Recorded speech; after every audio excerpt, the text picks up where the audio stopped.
Eu tenho uma pergunta simples para você. Qual é o livro que vem depois de Malaquias no Antigo Testamento?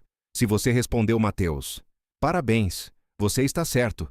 Mas eu preciso que você pense nisso por um momento. Entre o último versículo de Malaquias e o primeiro versículo de Mateus, há um silêncio de 400 anos. E nesse silêncio, nenhum apóstolo estava vivo para escrever nada. Nenhuma epístola, nenhum evangelho, nenhum apocalipse. A pergunta que nenhum protestante consegue responder confortavelmente é esta: quem decidiu quais livros entram na Bíblia? E por que você confia nessa decisão? Não estou perguntando se a Bíblia é inspirada. Estou perguntando como você sabe quais livros fazem parte dela. Essa pergunta é o calcanhar de Aquiles do protestantismo. E hoje vamos percorrê-la juntos, com calma e honestidade. O protestantismo é fundado em um princípio chamado sola scriptura, somente a Escritura.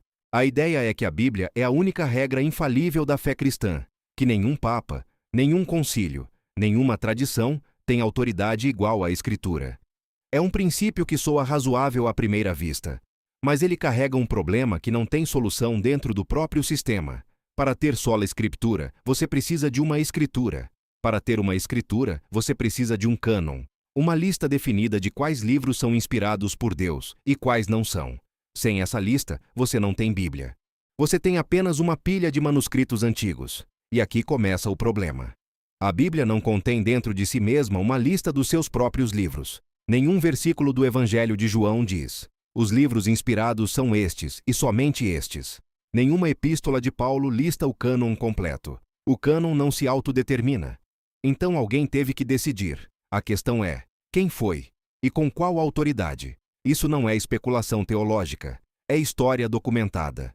Durante os primeiros séculos do cristianismo, havia dezenas de textos circulando pelas comunidades cristãs. O Evangelho de Tomé, a Epístola de Barnabé, o Pastor de Hermas, o Apocalipse de Pedro, textos que muitos cristãos liam, copiavam e veneravam, mas que não estão na sua Bíblia hoje. Por quê? Quem os excluiu? Em 393 d.C., no Sínodo de Hipona, um concílio de bispos católicos reuniu-se e aprovou pela primeira vez uma lista oficial do cânon cristão. Exatamente o cânon que a Igreja Católica usa até hoje. 4 anos depois, em 397 d.C., o Concílio de Cartago ratificou essa mesma lista, pendente confirmação da sé de Roma. Foi a Igreja Católica, com seus bispos, sua estrutura hierárquica, sua autoridade conciliar, que fechou o cânon bíblico. Não foi Lutero. Não foi Calvino. Não foi a sua denominação. E aqui está o problema concreto. O protestante usa a decisão de Hipona para aceitar os 27 livros do Novo Testamento, mas rejeita a autoridade que tomou essa decisão. Ele confia no fruto e repudia a árvore. Agora eu quero citar alguém que os próprios protestantes admiram profundamente. Martinho Lutero era agostiniano. João Calvino citava Agostinho mais do que qualquer outro padre da Igreja. A teologia reformada bebe diretamente de Agostinho de Hipona, em temas como graça, predestinação e pecado original. Mas Agostinho escreveu uma frase que nenhum protestante consegue citar confortavelmente. Em sua obra, Contra a Coepístola do Maniqueu, escrita por volta do ano 397, o mesmo ano do Concílio de Cartago, Agostinho declarou: eu não acreditaria no Evangelho se a autoridade da Igreja Católica não me movesse a isso. Pense no peso dessa frase.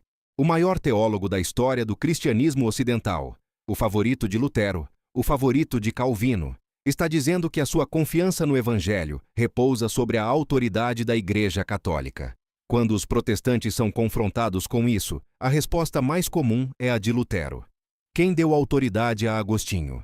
Os pais erraram frequentemente. Mas perceba o que acontece nessa resposta. Para escapar de Agostinho, Lutero precisou abandonar os padres da Igreja. E se pode abandonar Agostinho, pode abandonar qualquer padre. E se pode abandonar qualquer padre, a tradição inteira se torna opcional.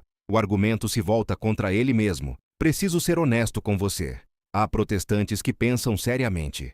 E o argumento mais sofisticado que eles oferecem em resposta ao problema do cânon vem do teólogo Norman Geisler. A Igreja não determinou o cânon. A Igreja reconheceu o cânon. Ela é filha, não mãe da Escritura. É uma distinção inteligente. E merece uma resposta séria, não um descarte. Vamos pensá-la juntos. Mesmo concedendo que a Igreja apenas reconheceu livros já inspirados, esse reconhecimento ainda foi um ato humano, conciliar, histórico. E segundo a própria sola Escritura, todo ato humano é falível. Nenhum concílio é infalível para o protestante. Isso significa que o protestante não tem base infalível para saber quais livros compõem a Escritura. Ele tem apenas a opinião, possivelmente correta, mas falível, de bispos do século IV. A fundação é infalível, mas o acesso à fundação é falível. Isso não é um detalhe secundário. É o coração do problema. Mas há ainda um problema mais concreto, mais visível, mais difícil de contornar. O cânon aprovado em Hipona e Cartago incluía 7 livros que hoje estão na Bíblia Católica e não estão na Bíblia Protestante. Tobias, Judite, 1º e 2º Macabeus, Sabedoria, Eclesiástico, Baruque. A Igreja os chama de deuterocanônicos. Os protestantes os chamam de apócrifos e os removeram da Bíblia no século XVI. Mas pense no que isso significa.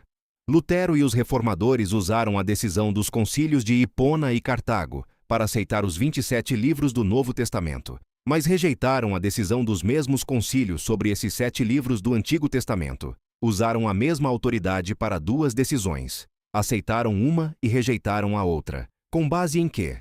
Com base no cânon hebraico rabínico. O cânon definido por judeus que rejeitavam Jesus Cristo como Messias, fixado no Concílio de Jamnia por volta do ano 90 de Emínio do Cristo, décadas depois da morte e ressurreição de Nosso Senhor. Então, o protestante, para corrigir a Igreja Católica, apelou à autoridade de rabinos que negavam Cristo. Isso não é sola Escritura. Isso é escolher qual autoridade humana convém em cada momento. O protestantismo afirma que a Bíblia é a única regra infalível da fé.